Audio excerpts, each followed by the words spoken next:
Alright guys, welcome to the video here. Going to be showing you all in this video how to replace a torsion axle.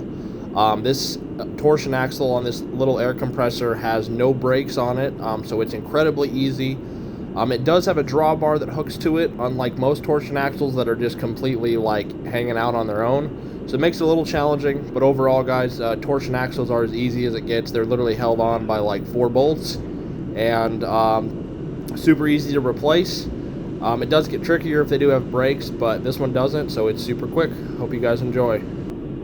Alright guys, after you get your trailer up on blocks or cribbage, whatever you use, literally it's a matter of taking out the bolts. I've already taken apart the drawbar because most trailers don't have that, so I didn't want to show it. It was held on by 4 bolts as well. I'm just going to take out these 4 bolts and literally the axle will literally fall off.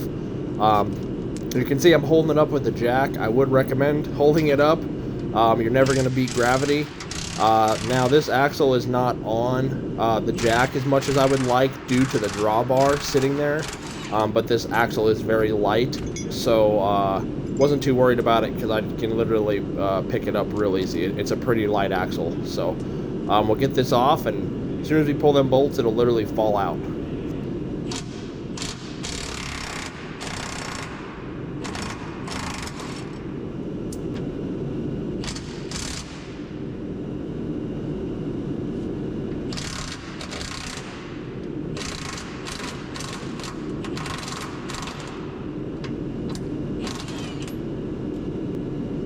Alright guys, now that the axle is free, be aware once you lower this on the jack, it's going to rotate naturally due to the weight of how the torsion axle is setting. So it's actually going to roll over on itself like it's doing right now on the jack. So just be aware of that. It's not going to come down straight. It's going to turn just like that.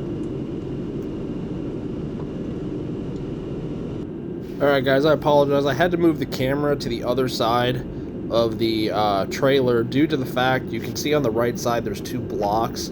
I'm doing this axle completely by myself, so I had to get a portion of this new axle basically hanging up on 2 blocks to hold it in position so I can get it jacked up and get it lined up. So sorry about the not so good view, but I had to do it. Little safety thing here, you can see my cribbage block here is moving across the screen and sliding out. I'm trying to get this axle lined up and I'm not paying attention to the other side of the axle like I should be. I did get lucky here. The axle didn't end up falling off, but guys, always be aware the best you can about when you're doing stuff like this, because if that block would have fallen out, the axle could have fallen off the jack and I could have gotten hurt. That didn't happen, thankfully, but now we're getting this lined up and we'll start to get it back up and in. When you're putting these bolts in, make sure you start them by hand, which is always a good practice. You don't want to cross thread stuff.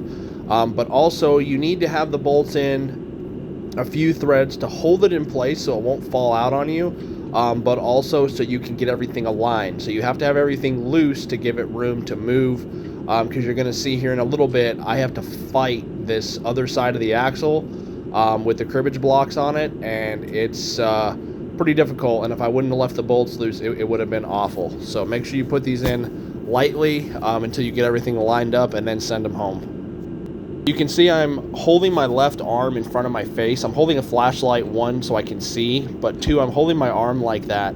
So in case if this axle did fall out, it would hopefully absorb some damage and prevent my face from getting smashed by the axle. On the other side here, and this drawbar that I'm touching right now is kicking my ass. The reason why this is so difficult is because you have to get the axle in a perfect spot up against the drawbar because it's made to sit only in one tiny area of that drawbar plate. So I had to fight with this for about 5 minutes of trial and error and struggling before I realized how to get it in the prime spot. And now with my left hand that you can't see, I'm pushing the torsion axle towards the camera actually, so I'm pushing it towards the front of the trailer, and I got that 1 bolt in finally, but guys, this process kicked my ass. It took me about 5 minutes of fighting with this to find the sweet spot to get the bolts in.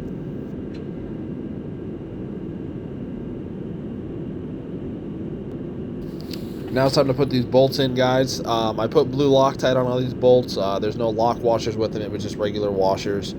So I'm going to go around here and I'm going to lightly basically send all these bolts up to get the axle sitting in place as even as possible before I send them all home.